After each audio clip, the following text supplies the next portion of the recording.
inside Obstacle News.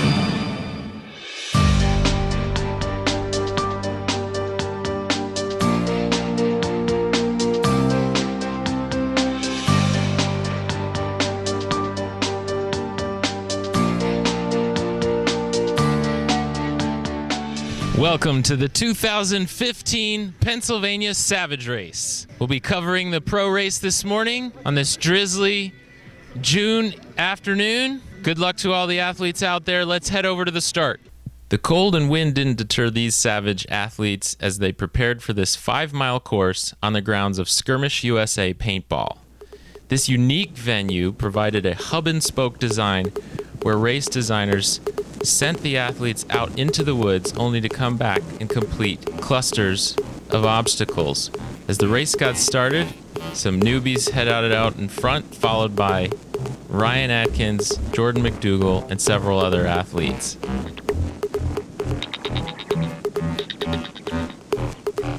Here, as they head into the forest and encounter one of the first paintball arenas, this castle was truly awesome and made a really neat experience out there on the course.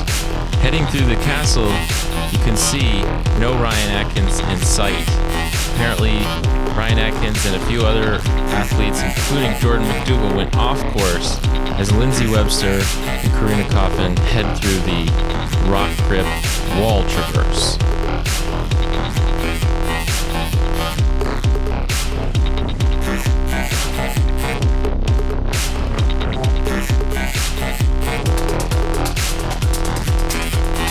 Few athletes having fun in the open waves, heading out on the course.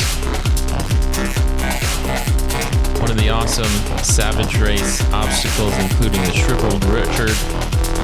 But Lindsay Webster pretty much dominated the female race from start to finish.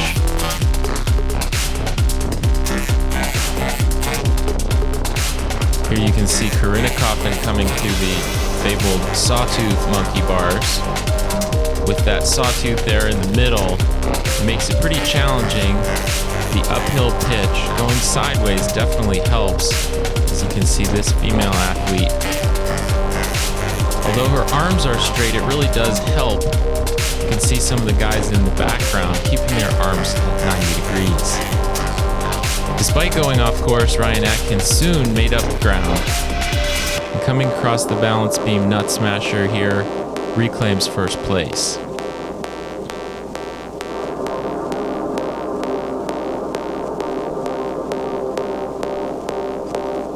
Up and over the cargo net, Ryan uses this rolling dismount, catch up some time.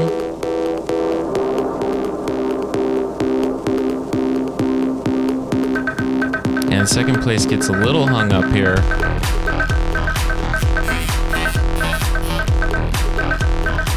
Now you can see Ryan on the new wheel world obstacle making quick work and heading off into the log carry.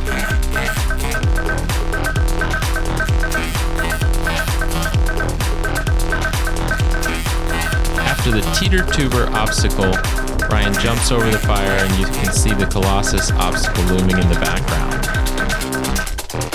He makes quick work of the quarter pipe, up the rope, down the slide on the other side, and Ryan Atkins wins first place in the Savage Race Pennsylvania 2015 race.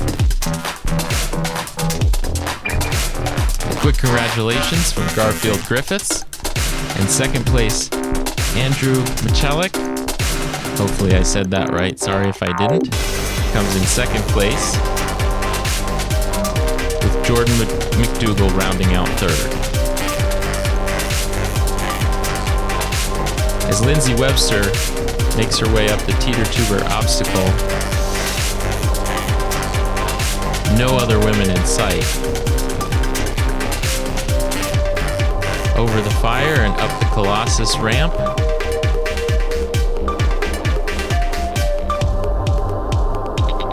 And splashing down to claim first place for the women.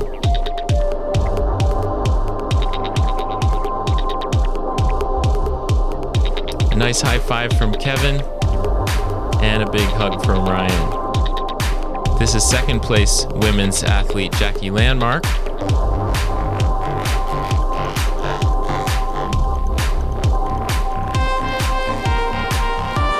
And Corrina coming in to round out third place now. This course was pretty technical with lots of rocks and roots in the forest sections. Corrina Coffin here hanging on for third place despite twisting her ankle earlier on in the race.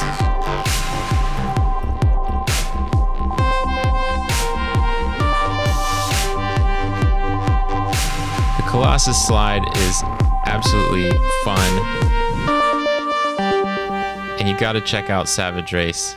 Corrina coming in third.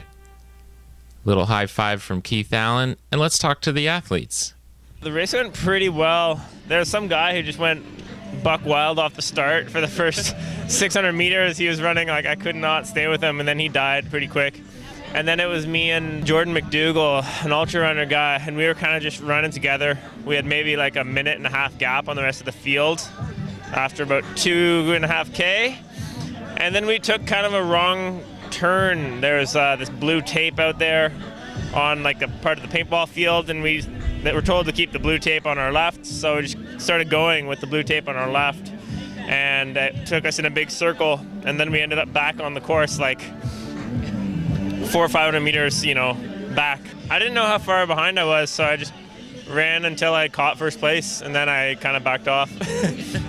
I really enjoyed the terrain out there. It was really rocky, rooty, bit of mud in there, so I love that kind of stuff. So that was right up my alley. I was super apprehensive coming into Wheel World because I just never done an obstacle like that, but I took my time and just kind of made sure I grabbed and spun, and yeah, it was really cool. You kind of spun one way and then spun the next way and just kind of went with the flow. It was really cool, yeah.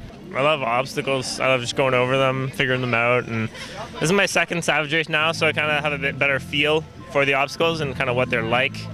So it's less of a shock, less of a kind of figuring out process, but yeah, it's still really fun. And like I said, only my second Savage Race, so everything's still kind of shiny and new when I come to one of these.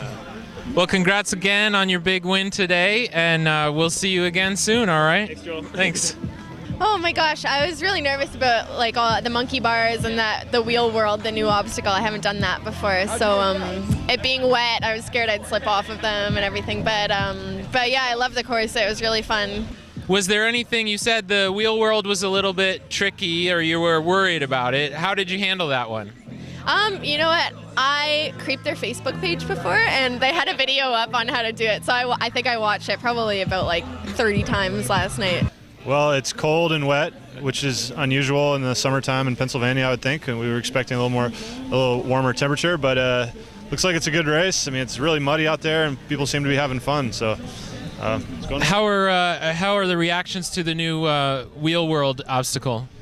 I think people really like it. I think that one's a hit. That's our latest obstacle. We rolled it out in Ohio 2 weeks ago, and now we have it here in Pennsylvania. So everyone seems excited. So I think we're going to stick with it and roll it out everywhere else we go this year. So you guys have been out there a long time. How have you survived when so many other like Atlas Race and Hero Rush and Zombie Run and all these others have kind of gone away? What do you guys do better that you're still around? I think a big part for us is that we've stayed true to a conservative growth path. We never had any funding, investment, stuff like that. I mean, this all just came out of Lloyd and I's savings accounts, and that's how we got started. And we just let the events grow themselves. We didn't try to expand very fast. In 2011, we only had one event. 2012, we only had two events, and those were all in Florida. We didn't leave Florida until 2013. And even now, we stay true to that kind of conservative growth path. And it seems to be working. I think that some of the other races maybe had good events, but then they got ahead of themselves and they over-leveraged themselves.